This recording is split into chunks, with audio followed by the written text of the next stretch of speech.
A paz do Senhor, queridos. Desejamos para você aí um feliz ano novo. Que Deus continue abençoando sua casa, sua família. Muito obrigado pela sua companhia aí no ano de 2023. Acabamos de findar esse ano, né? E já estamos aí na segunda lição desse ano de 2024.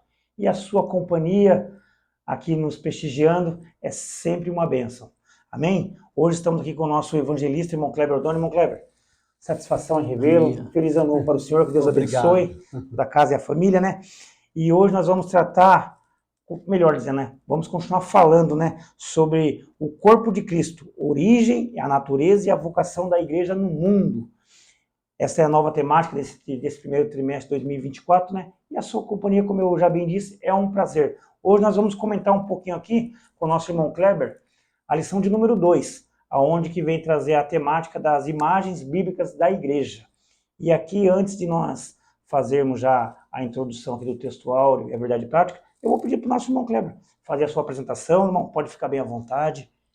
Irmão Eduardo, paz do Senhor, os irmãos que estão nos acompanhando pelas redes sociais, uma alegria estar aqui com os irmãos Amém. Mais uma vez, para poder, de alguma forma, contribuir com a expansão do reino de Deus, para que os irmãos possam também se alicerçar mais aí no conhecimento da palavra do Senhor. Amém, queridos. Esse é o nosso evangelista, irmão Kleber Odoni, ali da nossa igreja da cidade de Tremembé, né? Jardim Santana, é isso, irmão Kleber? Santana. Amém, ali pastoreada pelo nosso pastor Jorge Antunes. O pastor Jorge Antunes, ele fez a recomendação que nós poderíamos ficar bem tranquilamente com o nosso irmão evangelista Kleber Odoni, porque ele ali é o co-pastor do nosso pastor Jorge. Então ele falou, irmão, pode ficar tranquilo que é bênção. Amém, queridos irmãos. Bondade do pastor Jorge. Irmão Kleber já esteve conosco aqui na lição primeira do último trimestre, foi uma bênção. E hoje eu creio que não vai ser de uma forma diferente. Vamos adentrar aqui ao textual dessa lição, irmão Kleber? Vamos. Nos diz assim, vós sois a geração eleita, o sacerdócio real, a nação santa, o povo adquirido, para que anuncieis as virtudes daquele que vos chamou das trevas para a luz, para a sua maravilhosa luz. Isso se encontra lá em 1 Pedro, seu capítulo número 2 e o versículo de número 9. E a verdade prática, ela vem nos mencionar assim, por meio de cada imagem que retrata a igreja, o Espírito Santo revela-nos o quão gloriosa ela é.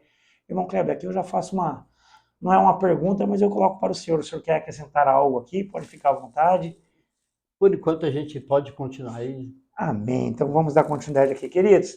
A palavra-chave dessa nossa lição aqui é imagem, né? Então para você que está nos assistindo aí, a palavrinha-chave é a imagem.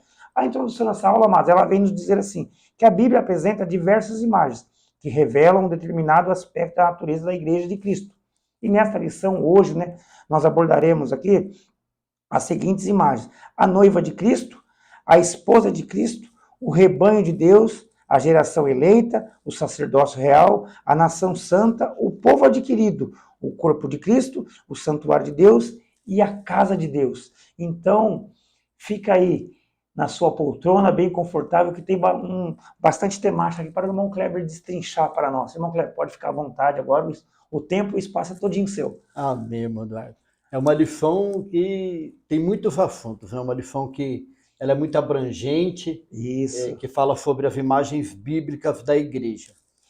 No Novo Testamento, na verdade, a igreja ela é retratada por uma série de imagens que acabam revelando determinados aspectos acerca da igreja do Senhor.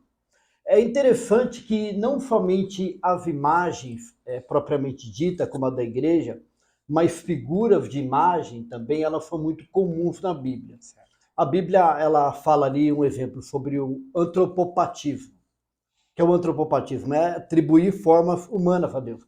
Quando a Bíblia fala que Deus estendeu a sua mão, Deus é espírito, né? Então é um antropopatismo, uma figura de linguagem para poder falar acerca de Deus, para que nós possamos entender melhor Deus.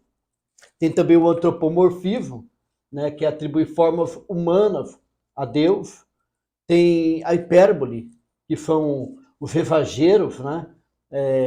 Quando Deus mandou Abraão sair da sua tenda e contar as estrelas do céu e a areia do mar, é uma hipérbole, né? Um exagero, não tem como ser contado. E existe também as metáforas. As metáforas, elas são utilizadas como comparações. A Bíblia é muito rica em figura de linguagem e metáfora é muito encontrado nas Escrituras. Um exemplo é quando Jesus se compara ao pão que desceu do céu. É uma metáfora onde ele aponta para ele, né? Então, todo o Novo Testamento, nós podemos observar imagens que apontam principalmente para a igreja, onde vai retratar o relacionamento, vai descrever a sua função e vai mostrar de que forma a igreja é a habitação de Deus.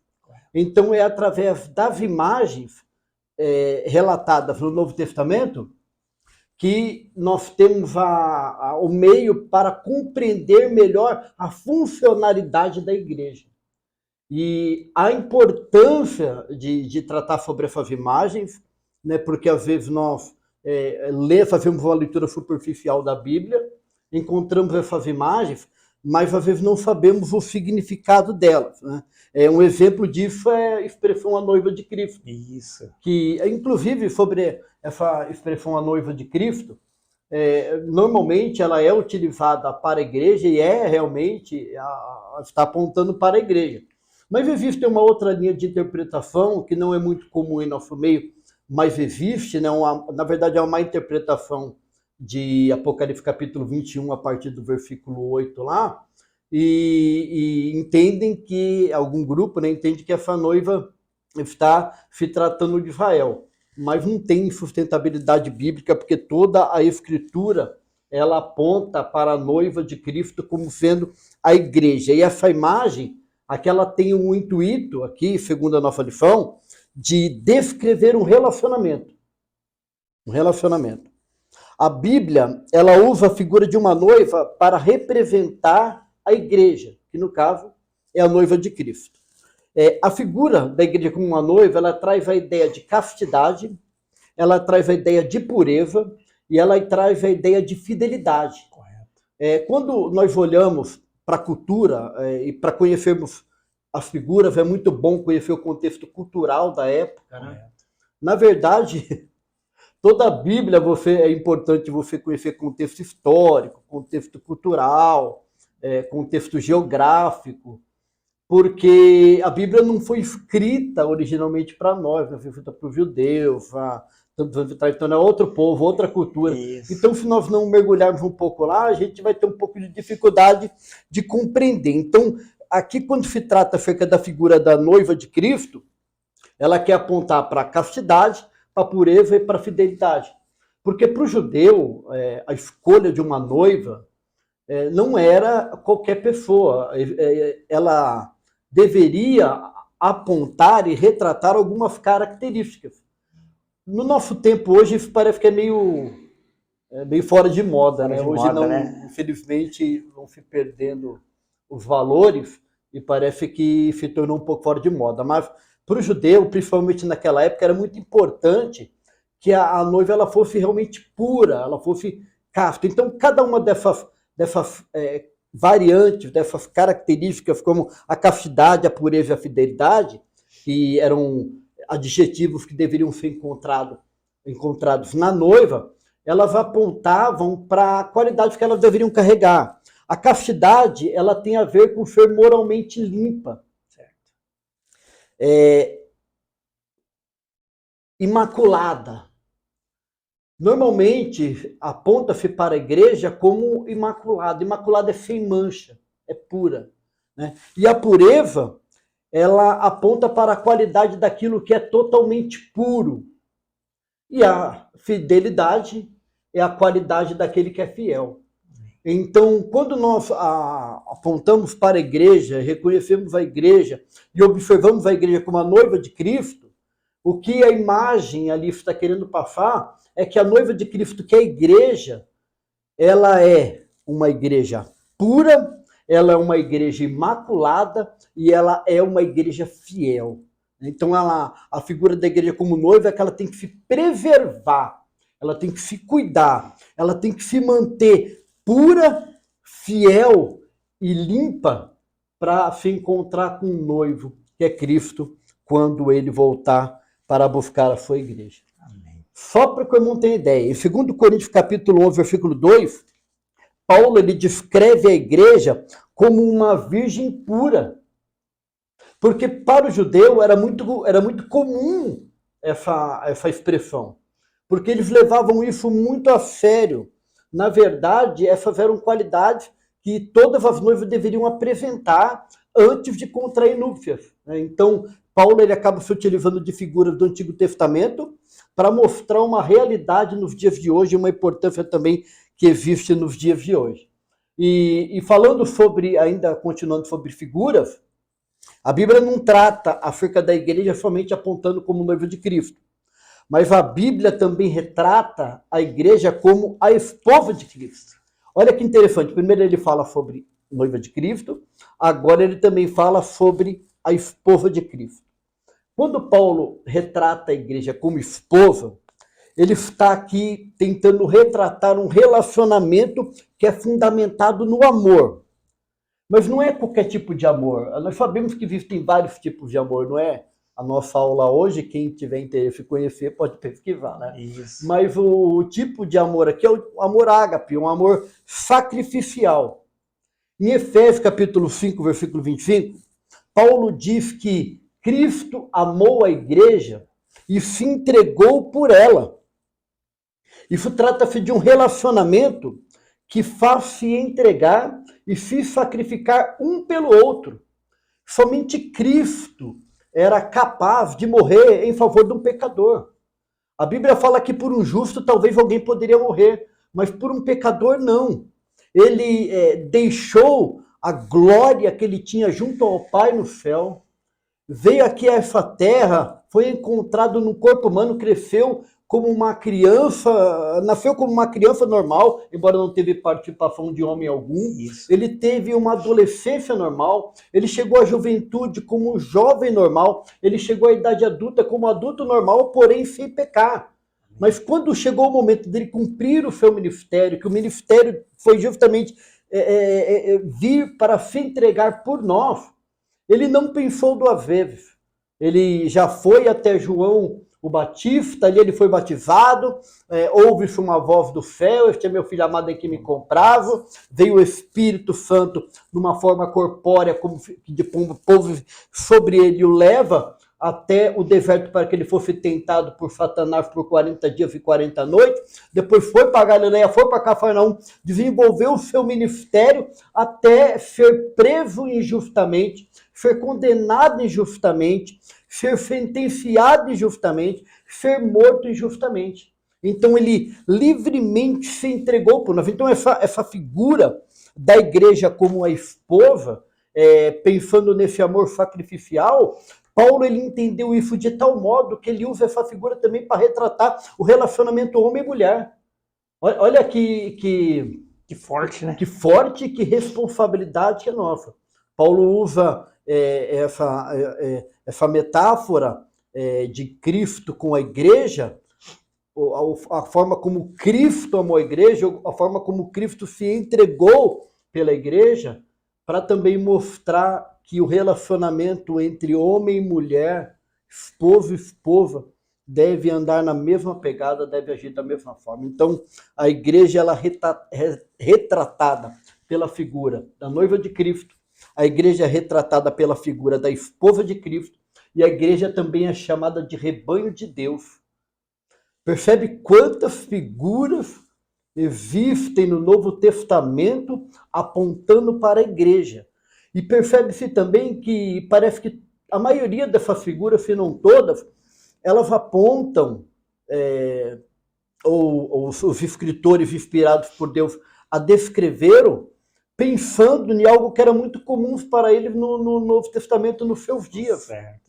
E isso é a importância de nós conhecermos um pouco acerca daquela questão, né? Então, quando a Bíblia trata a igreja como rebanho de Deus, ela está tratando acerca de uma metáfora para poder demonstrar a relação existente entre o pastor e o rebanho, entre o pastor e a sua ovelha. Nós sabemos que o rebanho do Senhor, dos quais nós fazemos parte, amém, nós podemos ter título diácono, presbítero, evangelista, pastor, apóstolo, semideus, podemos ter qualquer título, né, que o homem pode dar aqui. Mas nenhum dele é mais importante do que o da ovelha de Cristo. Nós somos ovelhas e nós temos um pastor. E nós devemos louvar a Deus por isso. Então, quando a Bíblia, o Novo Testamento, traz a figura da igreja como o rebanho de Deus, ela está ilustrando o relacionamento do pastor com o seu rebanho, do pastor com a sua ovelha. E nós sabemos que esse rebanho, ele custou um alto preço para o Senhor. O preço que foi pago, irmão Eduardo, não foi pago com ouro, não foi pago com prata, não foi pago com pedras preciosas. O preço que foi pago com o precioso sangue de nosso Senhor Jesus Cristo. Ele pagou o preço, nos tornou ovelha do seu pastoreio. Ele é o nosso sumo, o nosso mor, o nosso maior pastor, a quem nós devemos obedecer. João diz que o pastor conhece as suas ovelhas e que ele chama a cada uma pelo seu nome. E as ovelhas, ela também conhece a voz do seu pastor.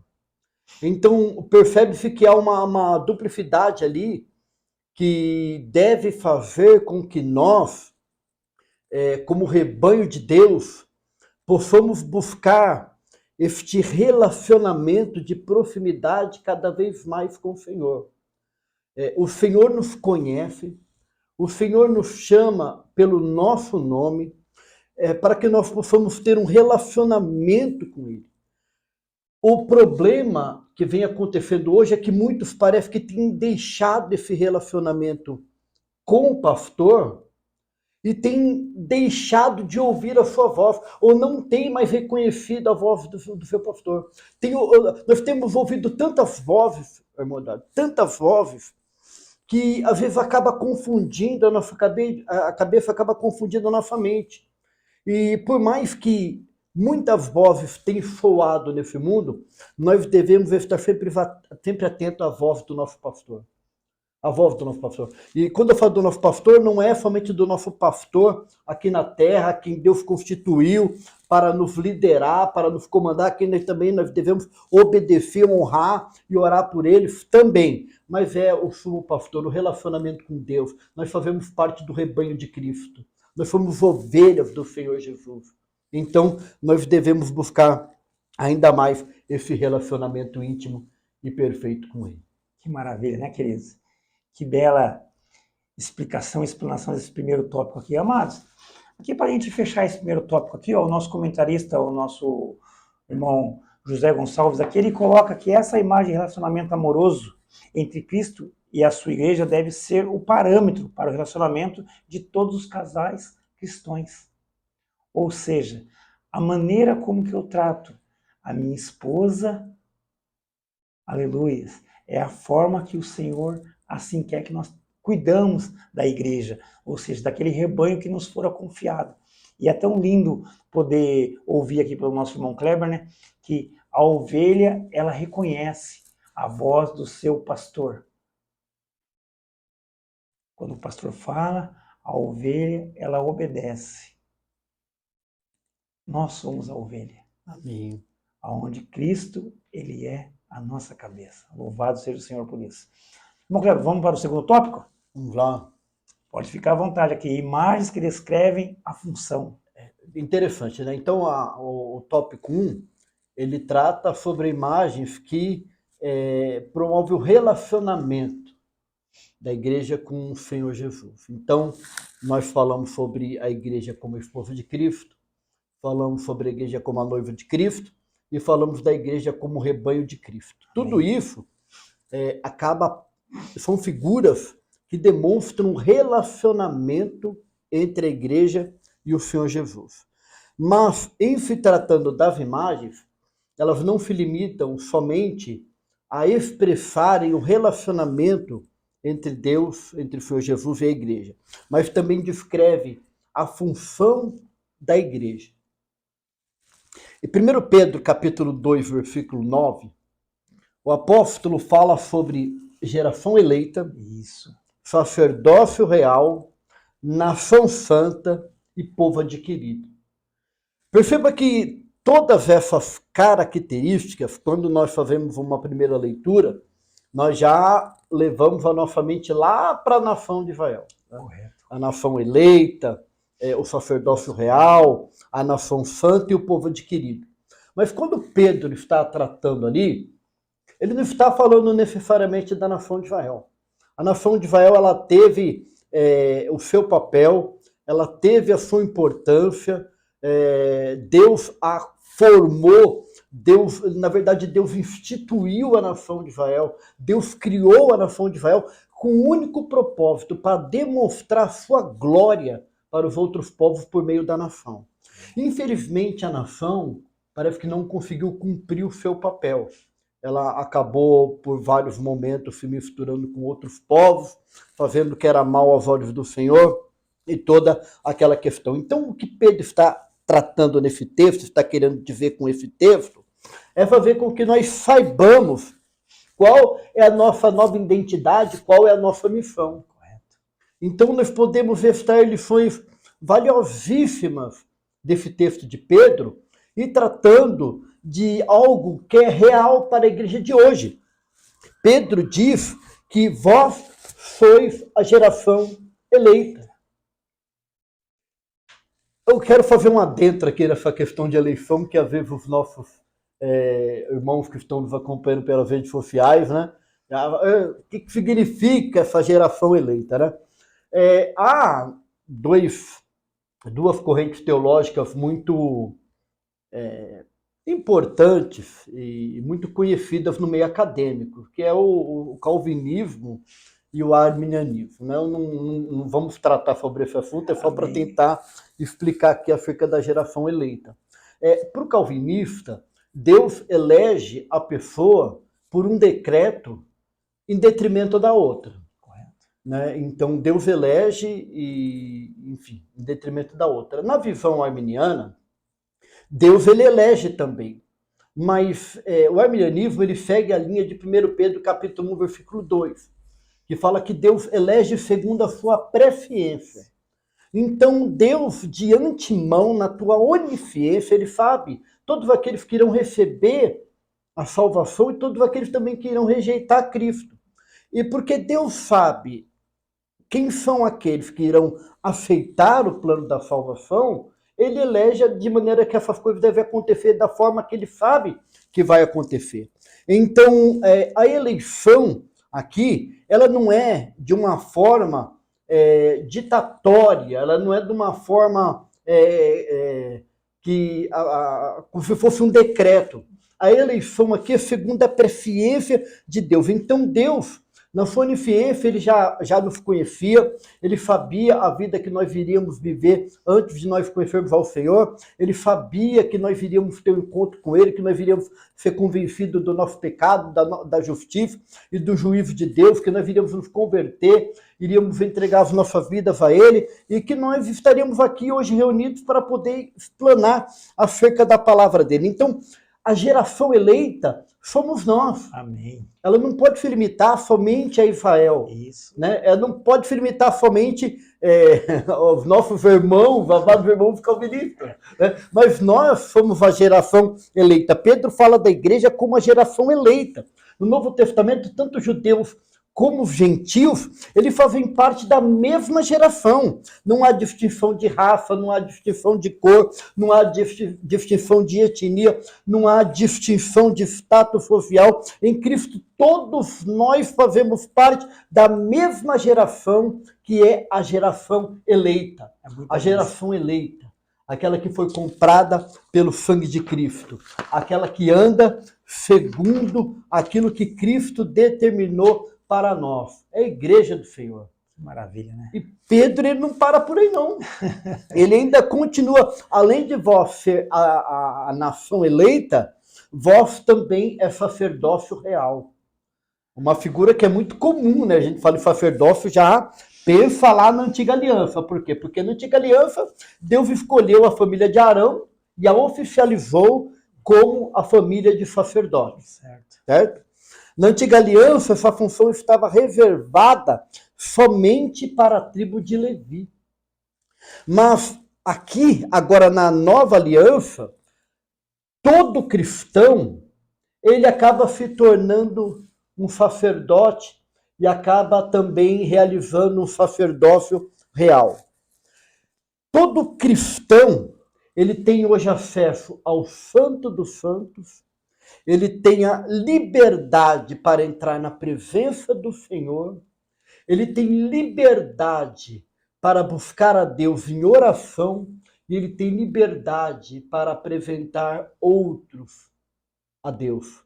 Então, todas essas qualidades, esse ofício, eles eram distintos somente para os sacerdotes. Era eles que prestavam sacrifícios. Quando as pessoas pecavam, levavam ali o seu animalzinho, ele fazia oração, transferia o pecado. Isso daí era a função dele. Só ele tinha acesso ao Santo dos Santos, né? Onde atravessava aquela cortina espessa que foi colocado, que fazia separação entre a arca e entre o átrio. Enfim, então, quando Jesus deu o brado na cruz, tetelestai, está consumado, a Bíblia diz que aquele véu foi rasgado de alto a baixo, e nós, a partir dali, passamos a ter acesso ao Santo do Santo, passamos a ter acesso a Deus. Então hoje, nós temos, como sacerdotes de Deus, nós temos a liberdade de entrar na presença de Deus, de buscar a Deus em oração, de apresentar a Deus a outras pessoas que também precisam receber a salvação, pessoas que precisam ter um encontro com Jesus. Eu, você, os irmãos que estão nos acompanhando, nós temos essa liberdade. E nós, às vezes, parece que não fazemos uso dessa liberdade, ou não como deveríamos fazer. Nós temos total acesso ao Senhor Jesus. Então, hoje nós exercemos o sacerdócio real. Hoje nós somos os sacerdotes que executamos a tarefa de intercessão diante de Deus e diante também de todo o povo. E para finalizar, Pedro diz que nós também somos a nação santa, o povo adquirido. Maravilha.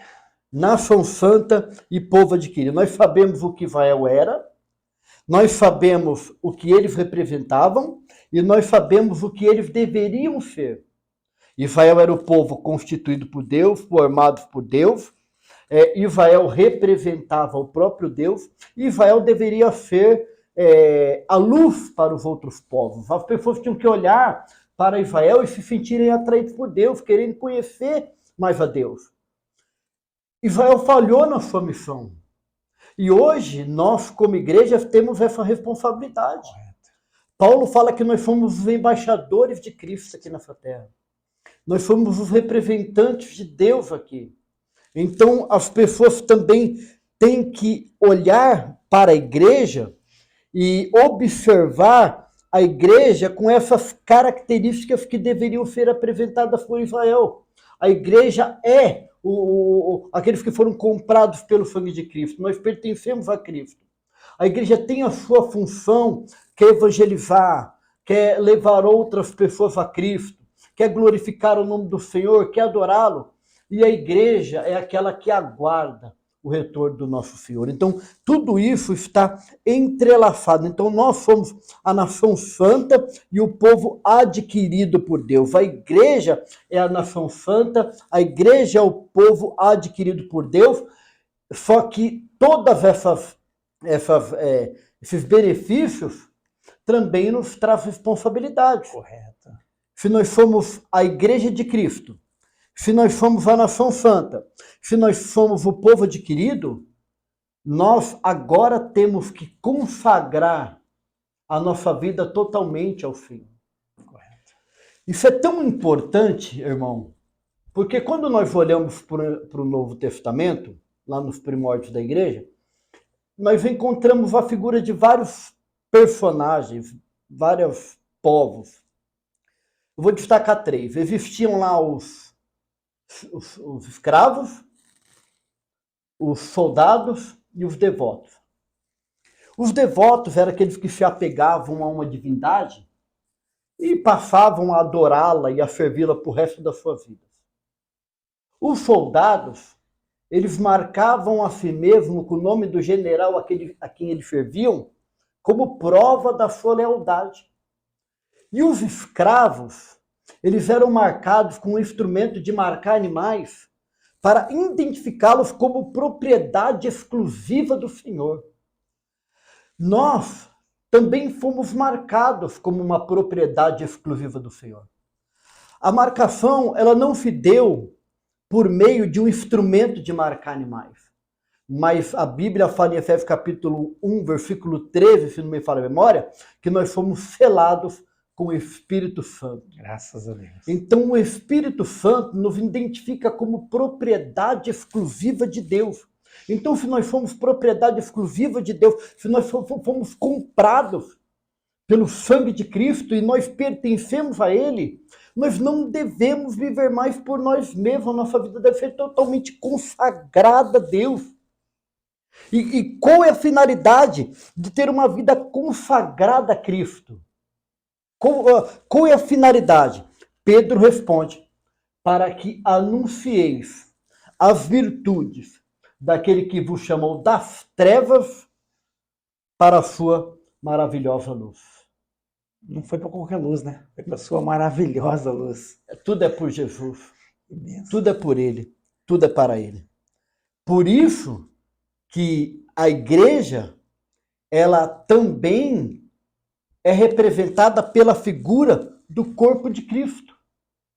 Porque se nós fomos comprados por Ele, nós fazemos parte do mesmo rebanho, nós vamos morar no mesmo céu, então todos nós fazemos parte do mesmo corpo. E Paulo, ele é tão perspicaz em usar essa metáfora do corpo para demonstrar como o corpo humano funciona numa perfeição. Nada está ali por acaso, tudo tem uma funcionalidade no corpo. Correto. O dedo tem a sua funcionalidade, a unha, os cabelos, quando você perde, você vê que ele faz falta. Então, tudo tem a sua funcionalidade. E Paulo usa essa metáfora do corpo humano para mostrar o corpo de Cristo. E para mostrar que no corpo de Cristo também, cada um daqueles que foram comprados pelo sangue de Cristo, que fazem parte desse corpo, eles também têm a sua funcionalidade. Não existe maior, não existe melhor. Todos fazem parte do corpo de Cristo, todos são igualmente importantes. Tem muitos que parece que têm complexo de inferioridade. Acha que porque não prega, ou porque não dá um estudo, ou porque não canta bem, os outros são mais espirituais, ou são melhores do que eles no corpo de Cristo. Isso não é uma verdade. Para Jesus, nós estamos todos no mesmo patamar. Todos somos nivelados. Todos estamos nivelados, né? Então, todos nós, todos os irmãos que nos acompanham, todos nós temos um papel no corpo de Cristo. E você é importante.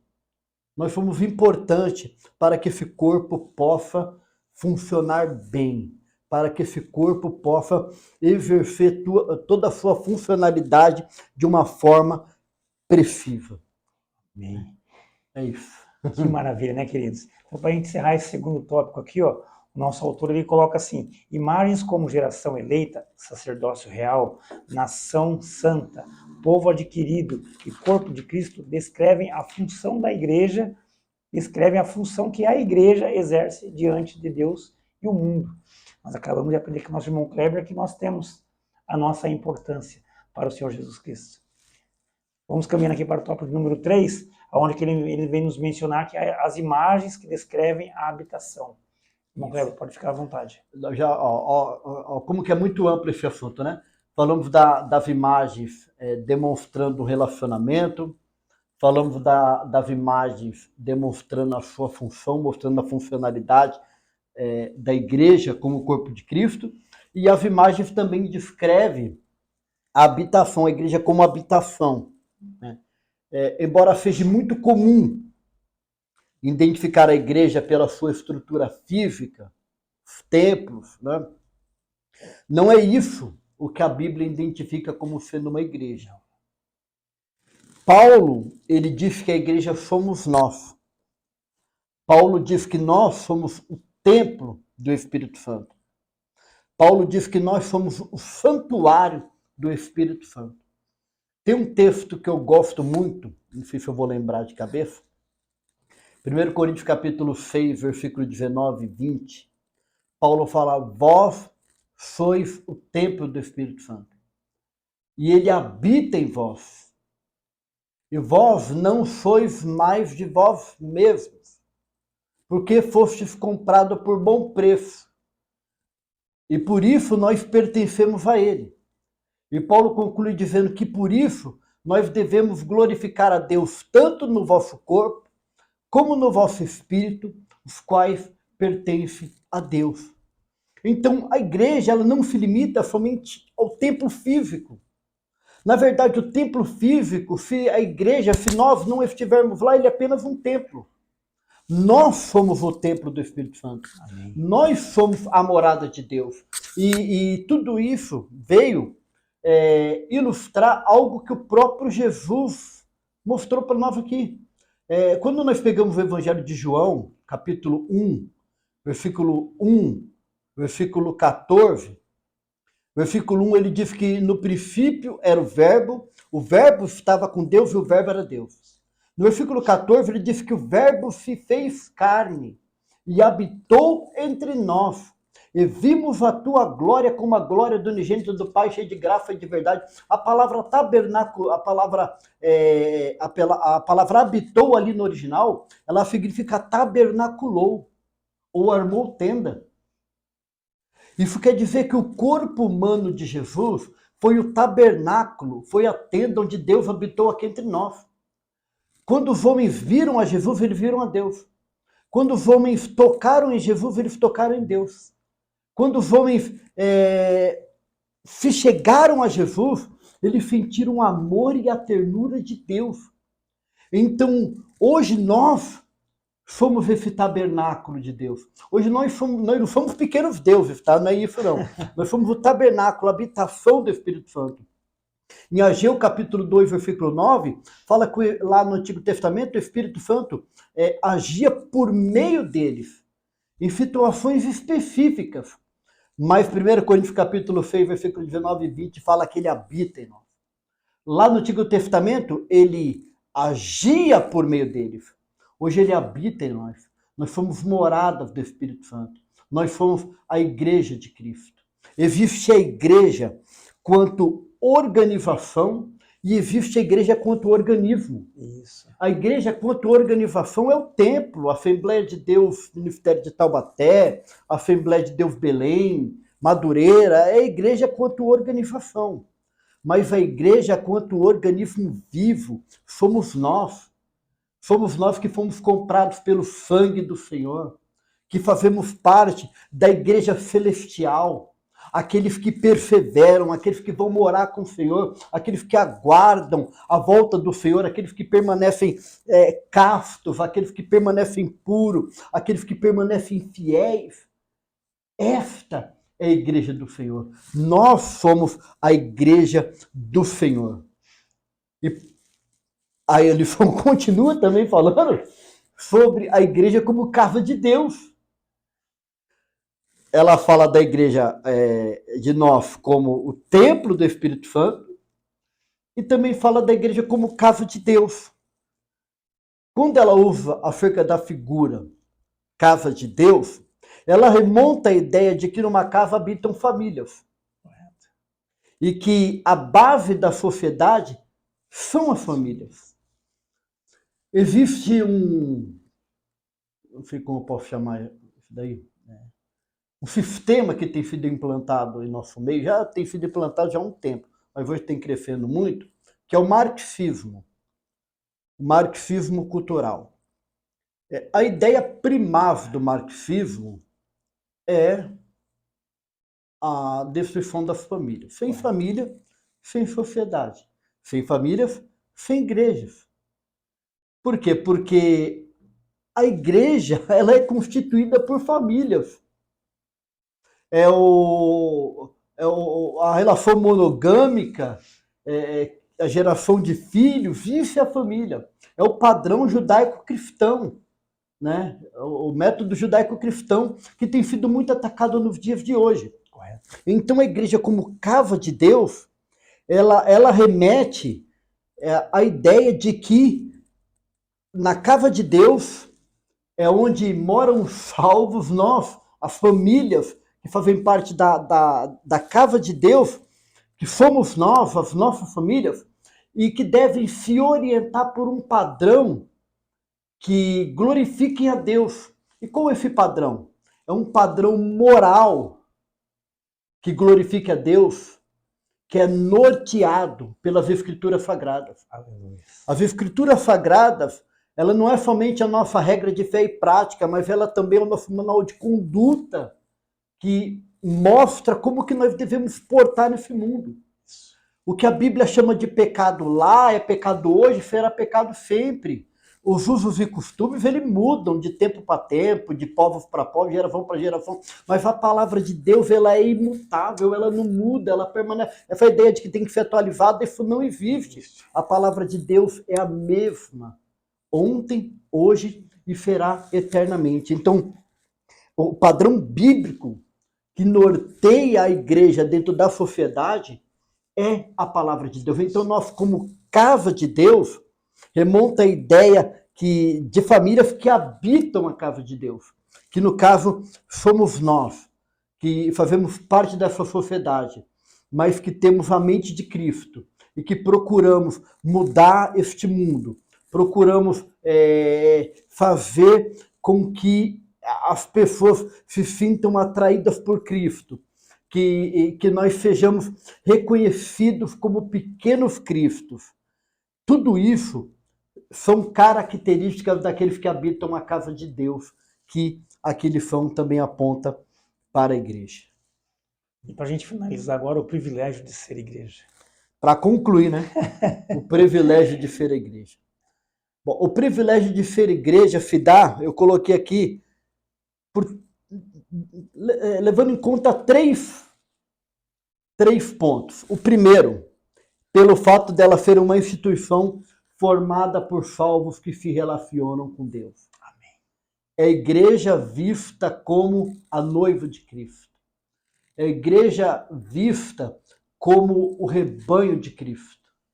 É a igreja que se relaciona com Cristo. O segundo é pelo fato da igreja ser uma instituição que exerce uma função sacerdotal diante de Deus e diante do mundo onde nós vivemos. E o terceiro ponto é pelo fato da igreja de Cristo ser uma instituição aonde Deus vive e aonde Deus habita. Então, todas essas características, ela sintetiza, ela nos remete, fechando o pacote, concluindo que o maior privilégio que eu, que você, que nós podemos ter é fazer parte da igreja do nosso Senhor. O maior privilégio que nós podemos ter nessa vida é fazer parte da igreja do Senhor Jesus. Não fomos nós que escolhemos a Ele. A Bíblia fala que foi Ele que nos escolheu. Já vou finalizar. Amém. No meio de uma grande multidão, Deus apontou o dedo e falou: Tu és meu. Aleluia. O Senhor nos chamou, o Senhor enviou o teu Espírito que abriu a nossa mente, fez com que nós pudéssemos compreender as Escrituras, e as Escrituras nos despertou a fé em Jesus Cristo, nos mostrando o quanto nós éramos pecadores, e o quanto nós precisávamos do perdão de Deus, o quanto nós precisávamos de um Salvador. Ele nos salvou, nos lavou, nos regenerou, nos colocou num processo de santificação, onde nós estamos sendo aperfeiçoados, e temos a promessa que esse corpo que é mortal se revestirá da imortalidade. Que esse corpo que é corruptível se revestirá da incorruptibilidade. E que um dia, e não demorará muito esse dia, nós estaremos com o Senhor para todo sempre. Que maravilha. Essa é a nossa esperança. Amém. Que Deus abençoe os irmãos, em nome de Jesus. Espero ter sido útil. Sempre útil, irmão Kleber. Que maravilha de conclusão, né, queridos? Eu só vou acrescentar uma coisinha só aqui, que está lá no livro do profeta Daniel, né? Onde está dizendo assim para nós, no seu capítulo de número 12, e o versículo de número 13, onde que ele vem nos mencionar, porque o irmão Kleber já falou que para nós o maior presente, ou seja, o maior privilégio, é fazer parte dessa igreja, a qual vai herdar a terra prometida. E lá no livro de Daniel ele vem dizer para mim, para você assim, ó, tu, porém, vá até o fim. Glória a Deus. Então você que nos acompanhou aqui até o término dessa nossa videoaula, né, de hoje, esse nosso papo de Escola Bíblica Dominical, como eu iniciei dizendo, vou finalizar dizendo isso. Para mim, ou seja, para nós, é um grande prazer a presença aqui física nesse ambiente hoje, a presença do nosso evangelista irmão Kleber, mas a sua companhia também. Para nós é um prazer, é um privilégio saber que nós aqui com todo esse material, todo esse conteúdo, temos feito com que a sua vida tenha sido alicerçada na palavra do Senhor Jesus Cristo. Irmão Kleber, para a gente finalizar, faça menção ali da nossa congregação Jardim Santana. Amém. Primeiro eu quero agradecer, irmão Eduardo, por essa oportunidade. Eu que agradeço. Aos irmãos aí pela paciência que tem nos ouvido. Espero que tudo aquilo que foi dito hoje sirva para o crescimento espiritual, para o crescimento dos irmãos. Também quero fazer um convite para os irmãos que nos ouvem. Nós congregamos ali na Igreja Assembleia de Deus Ministério de Taubaté, na cidade de Tremembé. A igreja sede lá no Jardim Santana, pastoreada pelo pastor Jorge Antunes. Ela fica na rua Taubaté, número 400. Né? Nós temos o culto lá segunda-feira, culto de doutrina, a partir das 19h30. Temos o culto público também às quinta-feiras, a partir das 19h30. E no domingo, Escola Bíblica Dominical, a partir das 9 horas. E à noite, o grande culto de louvor e adoração a Deus com toda a família, a partir das 18 horas. Vocês são os nossos convidados. Irmão Kleber, só para a gente finalizar, como que está distribuída ali as salas da EBD? Qual As salas ali, adulto, criança, jovem. Lá nós estamos trabalhando com um formato diferenciado que nós adotamos na pandemia e foi bem aceito pelos irmãos. Lá a sala dos adultos está misturada ali os irmãos e as irmãs. Uma classe única. Também, e a classe única, né?